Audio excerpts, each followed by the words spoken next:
Hello, hello, hello, everybody. Welcome to the rebrand of Pardon My Mind podcast. I'm Hero Zaki Ziegler Prince, and I use he and him pronouns. I am. Should I say my middle name? Because you did too. I don't think I ever have on the podcast. I am Rachel Leah Rosen. If for those of you that never knew my middle name and really cared about it, my pronouns are she, her, and I am sorry that I didn't put that in my name there. If you're watching this on YouTube. There you go. So while we kind of just hum the elevator music, we'll let Rachel update that. I almost, yeah. Oh my gosh! Don't put me on the spot now. I have to figure out how to do it.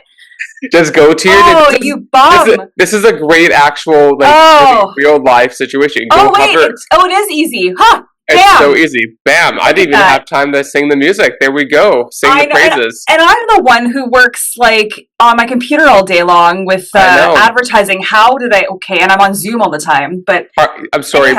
Pardon my mind for my political correctness in our current day and age, which doesn't need to even be politically correct. It just should be the way it is. Oh my goodness! Oh my goodness! That is a whole topic for another episode. My goodness! But yeah, so folks, it's been a minute. It's been a hot minute, a real hot minute. Like, I think I was just saying to Hero before we started to say, okay, we're going to record now, is that I can't believe it's been a year since we put an episode out. Like, has it actually, I'm going to have to look and date this, but I guess it almost has. And maybe a lot of, I would say y'all, I live in Canada. I don't live in Texas. I don't know where that came from, but for our lovely American friends that are listening or watching, there's a lot of you, y'all. You're probably like, well, why? Why did they stop? You know, and there's a few reasons. Like, I'll give you my Cole's notes on why we stopped. I think that for myself, it just became a lot. Editing the episodes and putting them out. And I had a few different things happen in my life that I just needed to focus a bit more on. And we can talk about that in another episode, but just some things in my personal life that I just thought, okay, this needs my full attention. And to be quite frank, at the time, I just felt like the podcast, not that it was something that was a burden, but it just started to become something that wasn't adding to my life at that time. And I want it to feel like it's adding something to my life. And I want to feel like we're adding something to your lives by putting this out there. And honestly, I kind of just fell flat. I felt flat, and I felt like there wasn't maybe much more we can offer you. And that comes down to me as far as, my own awareness and also self-confidence. But again, for another episode. But yeah, to be quite frank, that's kind of how I started to feel, to be honest. And a lot of things have happened in the year, as it would with anybody, any person, any human on this earth. Even in a day, a lot can happen. So a lot of self-reflection, a lot of growth, a lot of stuff, like I said, personally with, to be quite, again, I'm saying the word quite frank. Can we use a different word for that? Like, what about a female or a different word for frank? Sure. What do we use for that? I don't know why. Where did that even come from? Quite, I don't know. You're usually good at this, Hero. Would you want an F name, or do you just want another name that's another name? Frank. Okay. Isn't Frank? What about how about? Well, now you got me on the frickin'. I know. I put you on the spot. Okay, to be quite blank. I like that. To be quite blank, my husband lost his job, and we've been dealing with kind of the repercussions of that, and just what we do and go from there. We considered even moving from where we currently live back to Vancouver. Like, there's just a lot of stuff that happened over the past year, but finally feeling like, bursting through the cave, so to speak, finding the light and starting to come back into the light and feeling like, you know what, I think we did have a lot to share on this platform. And I think we're ready to share some more. So yeah, that's kind of Cole's notes. Yeah, no, I think that's great, Rach. And everything I can verify, Rachel, is it's true. Rachel is also, we're a team, right? So Rachel does a lot of the post production and a lot of the digital sides of these things because with, part of my neurodivergence and where I excel or where I have, deficit, that's one of Rachel's strengths. Whereas my strength is, the outreach and the connection, the writing, some of the things that you might not understand from the back end of how like we get the content, get the creative juices flowing. And so the two of us have a really great strength with that combined. So power is in numbers. Why it was hard for me to step back into the podcast, and part of me for my neurodiversity and my day-to-day life and everything. I started working full-time, which we were doing during the podcast as well. But as COVID started to lift as far as working hours and demands of public environments, it definitely was a lot for me to balance my sensory overload and stimulation from the public, working with hundreds of people a day in retail environments of high volume, high traffic environments. So by the time, I would be done work and then trying to even wrap the mind around trying to set up for recording with people, my tank wasn't there either. My brain wasn't there either. So my capacity to generate content, to think about who to have even on the show, and then for Rachel and I to be in sync with our unique brains, we had to pardon another in a way that just wasn't going to be effective for you as our listeners and our viewers. So now that we've taken a good year of hiatus and we have been through our different lives, I'm not working full time at the moment in kind of an employee structure. And I've returned to trying to obtain full-time self-employed work through teaching public yoga classes and leading events and workshops. I'm also going to be acquiring my yoga therapy education, which has already started as a preliminary. So that's great. But in short, that's 800 hours of education spread out between now and next January. And then it'll be, pretty intensive starting in the fall of this year until January next year. So that's going to be a lot. But with that being said, there's a lot more time and fluidity that doesn't take up an 8-hour day of working, where you have the time to put the energy into a little bit more creative projects.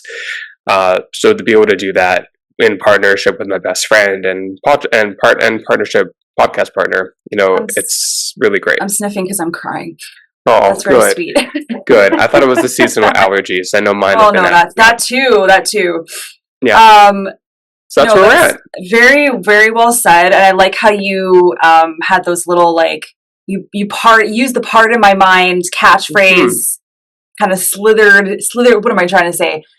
You sprinkled it in there with what you were just talking about. So that's nice. And actually that's a good segue to how we want to structure our podcast going forward. So with the part in my mind name of our podcast, and when we have guests on, we'd like to focus on really dialing in on topics that still will encompass mental health. So that's still going to be our number one priority of sharing people's journeys with their mental health challenges and whatnot, and kind of peeling the mask off of their social personas, their social media personas, but also keeping in mind that, we do want to have that structure in place so that you're aware, okay, well, this is what, are these guys they just talking about whatever they pull out of their hat as they're recording, or do they have a plan? And we do want to have a bit more of a plan and structure. So with our guests, having a very specific topic,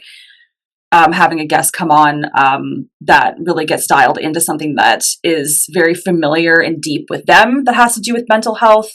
In that realm, it doesn't, like I said, mental health definitely is the forefront. Also the LGBTQ plus community, the queer community, anything that they might have adversities they've had to come up against in their lives, things like that. So, but putting that twist on it. So, what are they feeling like in society that they're having to pardon their minds for?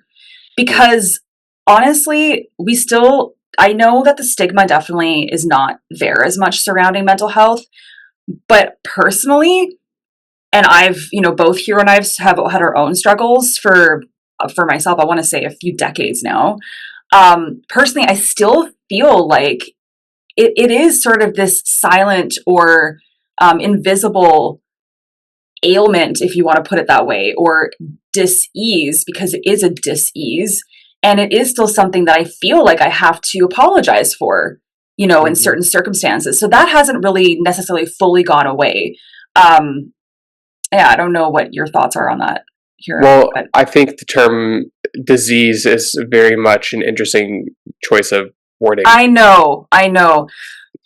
I think I said that because I feel like sometimes mental health is still not necessarily put up there with like something that might be more physically seen, Yes. like something like a skin condition or like, I don't know, not even, I don't know, that's just like a funny example, but I think that's why I wanted to paint it as like, it's a dis-ease in your body, Right. I right? understand. And In when that, you as that part, separate it, yeah. yes. Yeah, Yeah. as if you separate it like that. And I think I want to make sure that it's still, people see it as being up there with a lot of, other things that are incredibly challenging to people Hmm. because, you know, again, to be quite blank, even just like about a month ago, I had like quite a downward spiral in my dis-ease with my health anxiety where it got pretty bad, folks. Like, not gonna lie, it was really difficult to pull myself out of that. And it really didn't feel like, it felt like it was almost going to be impossible for myself to pull myself out of it at times. So anyway, that's kind of why I kind of wanted to put it in that light, but I don't know what Yep. you think about that word, using that word with Well, mental yeah. health. Like, Well, yeah, absolutely. I mean, I think a lot of people are going to have different opinions, and I like that. absolutely. That I think language is fascinating. I know I use a lot of connotation in my language that might not necessarily actually denote what it means in the dictionary in terms of wording or phrasing or how I might use the context of words. That's partially being nonverbal, just learning how I heard something said and thought that's the way you use it, and realizing, Right. oh, that's actually not how the mass majority of people would understand the way of it being used. Yeah. Hold applause for my friends, family, or partner not understanding what the fuck that I'm saying and thinking, oh, Hero thinks he's being funny and he's laughing at his own joke, and actually he's not making any sense at all. That's basically like the metaphor of my life. Um, Yeah. or we call it heroisms or hieroglyphics. I like to call it. Yeah. Yeah. When it comes to the term disease, I think of disease, even though the two, when you break it down, it makes sense. Kind of like I just said. Can some things make sense when they're said, even if they don't denote to what people think it might mean? Yeah. I think of disease more so in terms of chronic or acute situations that are relating to life threatening or termination of one's life, but that's not the only context. But if someone has cancer, if someone has forms of things that might be um, in that lens, my mind goes to disease when I think about when someone says they have cancer or they might have something that is terminal. Absolutely. Yeah. But Yeah. at the same time, though, there are people who are on many different strokes of autoimmune based matters, and that would be considered an autoimmune disease. And they're functioning, they're happy, they're healthy within what they are living with, and they live long, healthy, fruitful lives. And so I think that term can be very much interpreted and spoken to in so many ways based on how one's association to the word might be defined for their life, right? So Yes. Yeah. when people talk about, I'll use myself as an example. Like when I think about having um, autism, ADHD, and then under that, like OCD and PTSD and all those other fun acronyms, I kind of look at it as a invisible disability, because it Yeah. does, Yeah. just because disability doesn't just mean like being physically disabled in how you may mobilize or how you may access society, but it also can mean how you may actually interact with society. And to the naked eye, that's where the term passing can come in, because people might look at you think, Mm. cool, like Mm. they're completely capable. But then all of a Mm. sudden, they might hear something, they might see something, they might observe something in physical interactions where they're like, oh, wait a second, is this person all right? Is there something Mm. that I'm not aware of? And therefore, it's invisible versus visible. Yes. So you made a lot of good points there. And I do agree with what you're saying for sure. I think what I was trying to get across is like for people to take it as seriously as a disease, if because that is a pretty when people hear that, opposed to an affliction or like, what did you just say about, you just called, oh my God, disability, you know, I don't know why, but there's this hierarchy in my mind of like what is worse to have or not as bad to live with, which sounds terrible because, you know, everyone's experience is going to be different.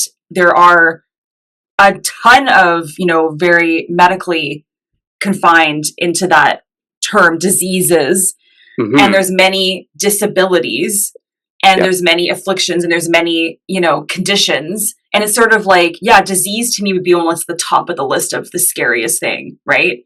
And then you kind of go down the list, so to speak. So I guess it's more, you know, just, I think for the most part, people are definitely taking mental health way more seriously than they used to, but not really. I think there's also like this thing now where people are kind of rolling their eyes or like, oh my God, we're going to talk about mental health again. Like, do we really need, you know what I mean? Like, oh God, this is like the hot topic right now. You know, this is like a trend, like everybody's being diagnosed with something these days. Right. Cause I definitely have a circle of friends where that's the kind of thing, the way they're talking about it. So I guess we just have to be really careful with, you know, how nonchalant we get with these certain things, and you know, ask ourselves, is it because it's a trend? Is it a hot topic? But does it actually, like, is it something that we really do need to still shine light on? I think so. But I also, you know, now I'm backpedaling a little bit because I don't necessarily want to label mental health as disease, because also, you know, the more that you label something, the more you start to be confined in that bubble, and it's hard to kind of move past it and to rise it up and rise, up away from it, right? So if I kept telling myself every day, like labeling myself, well, it's because I have health anxiety, it's because I have this, it's because I'm OCD, then it's going to be almost impossible to kind of try to, you know, it's kind of like not giving up, but kind of just like bowing down to it. I mean, it's okay, I think, and actually that's something now it's funny because I pulled up the definition of disease and I wanted to talk about that, but then it just reminded me of something I was going to ask you, because now we're talking about labels. I'm curious to know, because, you know, you're very vocal about talking about neurodivergent, being a neurodivergent, and having autism, and you know, talking about ADHD. Like, at what point does, you know, talking about it, and this can be for like anybody, it could be for myself, at what point does talking about it actually just kind of amplify it in a way? Like, so it's kind of like it's almost like you're not, I'm not saying you're using it as an excuse, because you're not. I don't feel that about you at all, and I hope that I don't always use what is going on with me as excuses. But I guess, I don't know if you know what I'm trying to say. Like, at what point is the label okay, or is it at what point does it kind of almost not deter you, but like hold you back from rising above it? Well, that's what I was going to respond with. You kind of just answered your own question, is that when you let your sense of identity rule your life and take apart everything else that's around it, as opposed to what a part of it might be of who you are at the core. You know, like, I will happily say that, again, like, I'm a proudly, you know, late diagnosed AUDHD, autism, ADHD, because that's that term. That's the combo term if you have both, and they are contradictory to another. So it's a real fun time, let me tell you. I invite you to join me if you are also. And then with the multiple strands of anxiety that I have, which we've talked about in the past, my main triggers are separation, transition, anticipation, and social. And those come up every day in my life. But my point is that, like, at what point do you let it hinder and say, I can't do blank because of these different things? Whereas, you know, there's a difference between that and saying, I have preferences and I have things that I know that I actually have realized I can identify are maybe not optimal environments or scenarios or things that I like or dislike, or that I connect or disconnect with, or that might trigger me. And then therefore, if you are putting yourself in situations that might trigger it, knowing what you need to do in ahead of time to prepare for it, and knowing you have an exit strategy if needed to be. So that way it doesn't become disabling, or it doesn't become, Disabling. That was the word I was trying to think. Yeah. it doesn't become you, or sorry, you don't become it, Yeah. and it doesn't become you. It's something that you live with. It's not something that you live to. Yeah. Right. Yeah. So I think that's the big indication, is that some people, and I find even in terms of how people might associate, I find some people that are more of a Gen X generation or Boomer generation have understandably have been conditioned to think these things are like labels that make you feel less than who you are, or that maybe potentially make you feel that you're putting a barrier in because you are stopping yourself from what you actually can do, like anyone else could do without what you might have.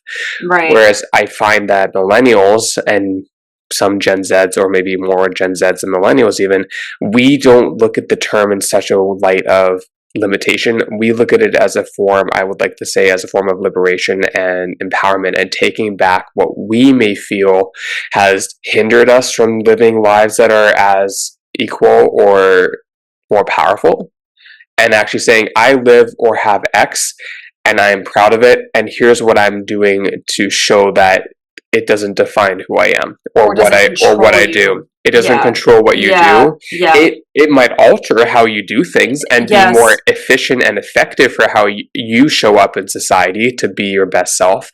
But that doesn't mean that you're using it as a crutch or using it as a label to so forth say, I have this, so I can't, or I'm not able to do blank. Right. It's, I have X, Y, Z, and with that said, I can absolutely accomplish whatever I want to accomplish through the way that I know how to do it that works for me and perhaps for other people. It just might look a little different. It just might look a little different. Look a little different. Yeah. And I think, that's very well said. Like, I think there's such a fine line between what you just talked about. Like, and I think that I know that, like, about 2 months ago now, like, I crossed that line of letting it define me again and letting it essentially control me, and, using it, not really using it as an excuse, but basically just kind of pulling away in, going very internal, not wanting other people to be affected by what was affecting me. So just not participating in society. Right. And that's I think where the dangers potentially could happen, when you do start to really, shy away from society, because it's not like you're using this as an excuse. It's really because you start to feel like you don't want to burden other people with this, because if it's burdening yourself and you're feeling so shitty and you're so aware of it, you're like, well, shit, like, I don't want someone else to feel that energy, like, coming off of me, because it'll affect them too. It just will, it's hard for it not to. So I think, at that point, when you're down in the dumps and the freaking bowels of of mental health, and with an episode, I'll just call it episode of whatever it might be, it is very difficult to not let it define you and to, rise above it. And I think that the number one way, like, personally, how I've been able to eventually rise above it is communication, talking about it. And eventually, like, not allowing it to define me. Now, what I've been having an issue with, though, is, and this could come back to like that term disease, or things that actually, like, run deep in our DNA, in our cells, is intergenerational trauma, or things that are passed down through literally our DNA, through brain chemistry, through all those things. Like, if you think about that, there is I guess at that point you still would call it a disorder, but there definitely is something physical, like something physically happening in your body. It's not necessarily just an emotion or a feeling. Like, there literally is something that you could pinpoint physically in your body that's happening there. So then at that point, it's like, okay, well, that is me, though. Mm-hmm. You know, like that kind of does define me. Yeah, for sure. But will I let it? I guess the question is, will you let it define you enough that it stops you from living your life in a healthy or a way that you're actually going to grow from it? Right. You Well, know, I think sorry, go ahead. well, I think again, that's where the work comes into knowing where to ask and seek support from people Yes, around you. In addition, absolutely. because again, like though not in the way that I have flare ups or anything, but again, if I have a meltdown of some kind, and for those that don't know what that means, you know, there is a scale of how the brain can receive or feel overwhelmed, overstimulated, and also understimulated, underwhelmed, and that's That's what people don't true. realize. Oh, yeah. And so, because with autism, you know, overstimulation can be a lot, and then with ADHD, understimulation can be a lot. So then they're constantly on this kind of scale, Mm-hmm. you know. And so, like with my partner, you know, there are times when, you know, I might be feeling overstimulated or understimulated, respectively, especially when I might come home when I was working in retail through overstimulation, talking to people, which I get Yeah. energy from. But then the environment of auditory and visual stimulation, not being able to get a breath because it's so intense, then Yes. exhausts me. So then I Yes. might come home and my partner comes home from their job and it's we're both just kind of fried. And for myself, there are times where I might be nonverbal and I actually don't have the ability to process a question, or even if someone asks, what can I do to help you, or what do you need, Yeah. I might actually not be able to verbalize what I need. I just want to be held and hugged really hard because that can soften my stimulation. I might just need to actually, I exhale and sigh uncontrollably. I actually, because the nervous I system and do the the trauma same thing. response will, you need to Mm-hmm. sigh. So if Mm-hmm. someone doesn't know that, they're going to think you're mad, that you're angry. Mm-hmm. They're going to think Oh, that I've you had that are, before. Yeah. yeah, and I have too, and it's Mm-hmm. awful because Mm-hmm. but now that I know that, I can actually be like, no, like that's not what's happening. This is my body actually trying to regulate, and it doesn't know Mm-hmm. how else to, and it's taking over to bring back a sense of stasis in terms of equilibrium, so you can come back to a level state of neutrality, Yeah. right? And then also, I cry. I also cry. Yes. I Let don't. it out. Oh my gosh. That I is, tear up, I cry, I feel like yeah. my body is in a state of panic, even though I'm not having a panic attack. I feel like Yep. I'm chilly, my blood Yep. pressure Yep. drops. There are a lot of these things that go into a sense of fight or flight and survival, and Yeah. that doesn't happen super often, thankfully, so far in my life. But when I've had those moments, and now that I know what it is, I also want to, you know, very anonymously give a shout out to my partner who has been very incredible in how they understand, Yeah. because they do have some similar situations in the spectrum of ADHD. Yeah. But in terms of understanding some of the signs that come from that, and then the extra layer with me being autistic, it's brought a lot of comfort and um, empowerment, like acceptance for feeling like it's okay to feel these things, and know that it's natural, and that it's, you don't have to be concerned about the other person potentially misinterpreting how you're feeling, to realize, oh, this is what's happening. I'm just going to really hold space for them, so that way it's okay. Mm-hmm. So I want to say, like, as you and I were also talking about before we started this recording, about how, what are some things potentially that we've taken since we last recorded and we're opening with the public, ways that we've improved, or maybe things that we have like really taken from our time away, maybe things that have changed, or things Or that have helped us. recognize that you didn't Yeah, recognize before. Yep. yeah, right. And so I think one of the big takeaways from me is that, you know, being with somebody in my life who I am involved with, that brings me a lot of joy and understanding, self-acceptance, self-awareness, and also someone that has um, a lens they can look through that I also might live with in a different way. But similarly, it's helped me feel like I can take even greater control of my life and not feel ashamed, or feel like Yes. I'm Yes. That's maybe huge. that sense of feeling alone, even though Yes. I never felt that I was alone ever.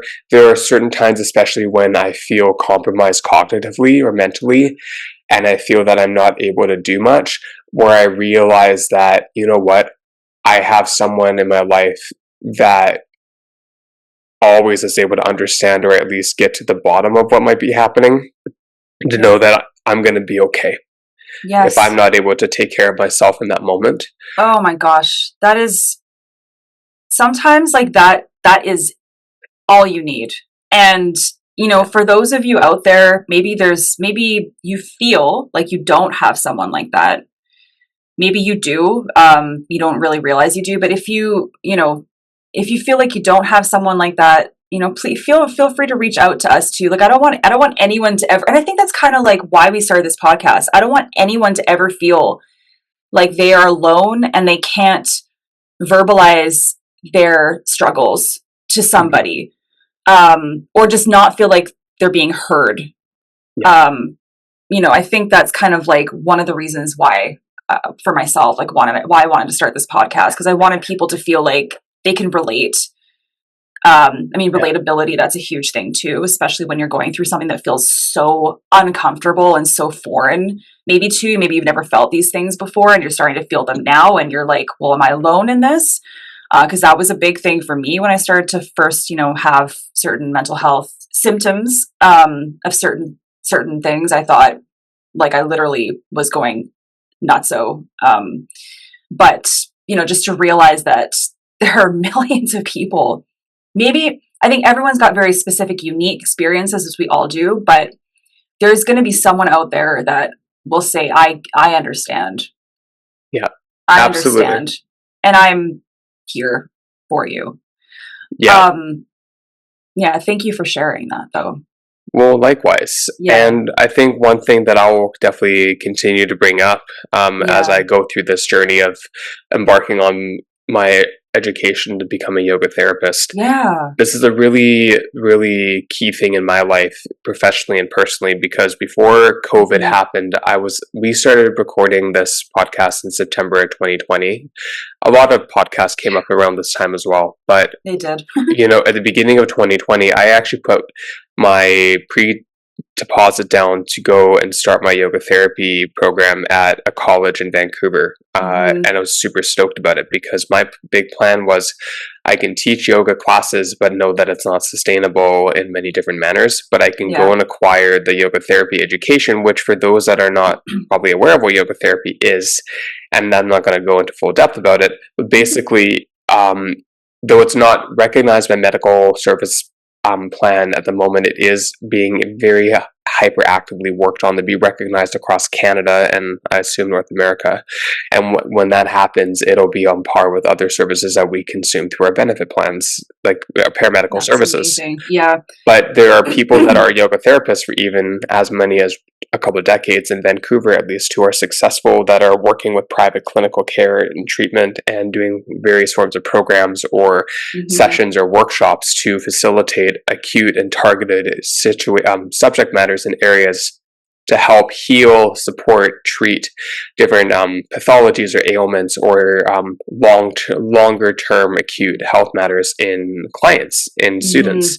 So for myself, as someone has come into their neurodiversity and mental health in such a manner in the last couple of years and really having that formal diagnosis, I've always been feeling like I never got to really complete the next step of my dharma, my purpose, my career path in yoga. And when you think of like you're getting your first training, it's kind of like an undergrad, for lack of a better term. The next step is like another 300 hour, which is kind of like a 500 hour, making it a graduate, if you want to call it that.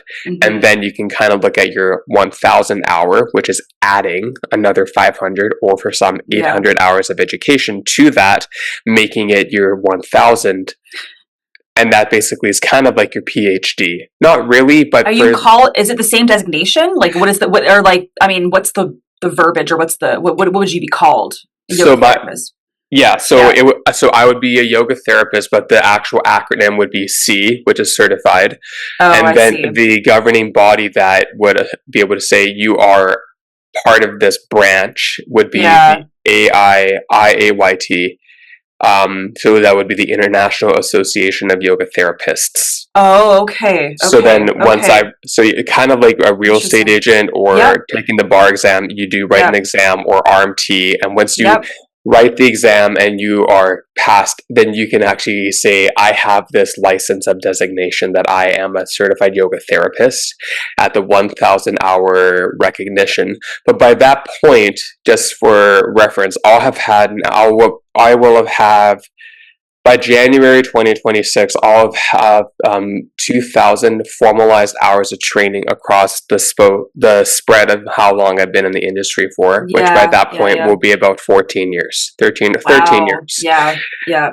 But my point is, and how it relates to the podcast, is that though this is not a yoga therapy podcast by any way, shape, or form, I want to be able, like Rachel was saying, to be a spot and a place for people to know that they're not alone and that they can reach out as a resource. I want to be able to help many different folks and demographics, but with yoga therapy, being able to share that knowledge and help people that are living with autism and ADHD or other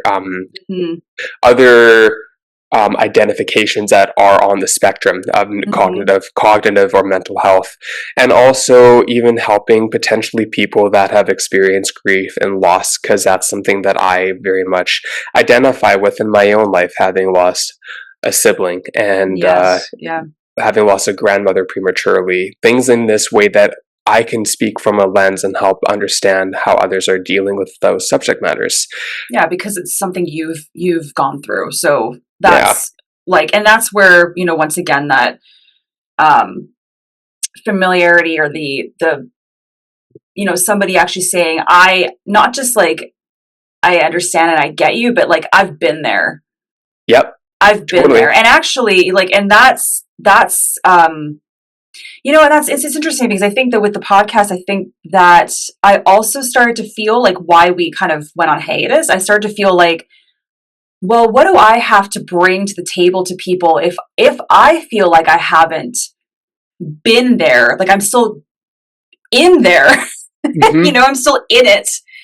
I don't feel like it's behind me, and it's like that I can say to somebody, I guess I thought that I'd have to have the podcast so that I could say to people, hey, I've been there and I'm past it, and I can give you all these words of wisdom. Well, I'm not really past it, folks. So like, I guess in my mind, I thought, well, if I'm not totally past it, then who am I to have a voice to give advice or to tell you if I'm still going through my own shit?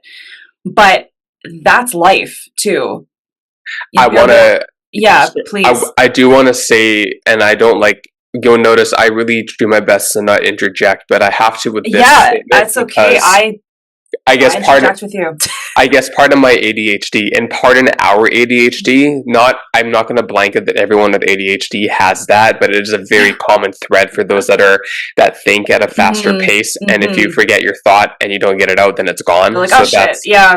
So in terms of, pardoning my ADHD, like when it comes to that's not realistic. And people, no, it's not. And that's what I realized. And so now I'm interrupting you, but I think that's what I realized, where I'm like, no, Rachel, no, let's bring the podcast back, because people also want to hear, well, yeah, I literally am going through this right now, but what have I been doing now to rise above it? Why have, maybe there's some tactics or things I used in the past that aren't working for me today, because we evolve.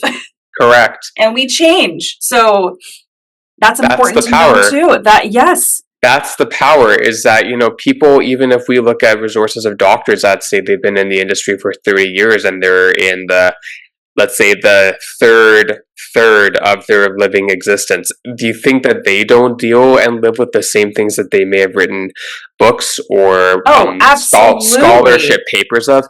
No. And so that's what's different about people like us and anyone else that is recording podcasts or media content, let's say content creation that is covering these topics.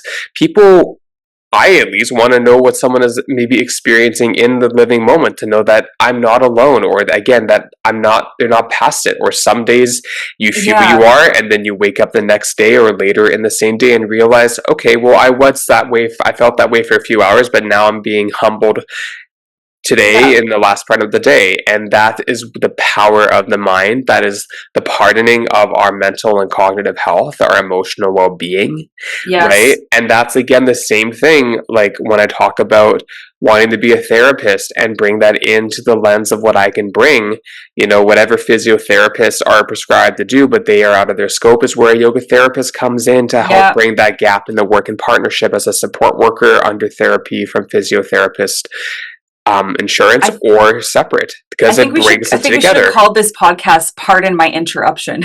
Oh my god! Well, that's the Pardon my sports show. interruption. Oh my Yeah, god. that's the sports Oh show. yeah. Pardon PTI. Okay. Pardon the interruption. That's That where was we that got. already, That that's was the been done inspiration. there, done there, been there, done that, not by That us. no, but this is the spin off on That's that though. hilarious. This is a spin off on that though. So, oh my goodness. So, I mean, to kind of like wrap it up in a beautiful post-Christmas used Christmas wrapping paper that you don't want to, because it's what is the date? January 5th. So if you have any nice wrapping paper that you didn't give away or Do throw it now. away, Give no, it away. don't throw it away. No, use it to wrap up this episode in a lovely parcel. Yes. With anyway, to wrap up this episode, basically I think that the topic really was, differentiating between